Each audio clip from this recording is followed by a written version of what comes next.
Next grill mode on చేసుకుంటే మీకు చూడండి, ఇది సింబల్ గ్రిల్ మోడ్ సింబల్ పడుతుంది, గ్రిల్ అని వస్తుంది. గ్రిల్కి ఏది మనం టెంపరేచర్ సెట్ చేసుకోవాల్సిన అవసరం లేదు. ఊరికే దాంట్లో బ్రెడ్ కానీ ఏదన్నా కానీ ఇట్లా ర్యాక్లో బ్రెడ్ పెట్టేసి ఇట్లా పెట్టేసుకొని, గ్రిల్ మోడ్ అంటే ఎప్పుడైనా మీరు హై ర్యాక్ యూజ్ చేస్తే పైన ఎక్కువ హీట్ వస్తుంది కాబట్టి మీకు గ్రిల్ అనేది హై ర్యాక్ యూజ్ చేయాల. దీన్ని ఇట్లా మనం బ్రెడ్ పెట్టేసుకొని టైం సెట్ చేసుకోవడమే. టైం సెట్ చేసుకొని మనం ఆన్ చేసేసుకుంటే అది గ్రిల్ మోడ్ ఆన్ అవుతుంది.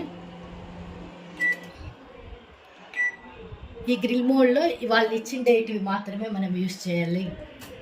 ఈ ర్యాక్స్ హై ర్యాక్, లో ర్యాక్, ఈ ట్రే, ఈ 3 మనము గ్రిల్ మోడ్లో యూజ్ చేయొచ్చు. చికెన్ ఫ్రై చేసుకోవడం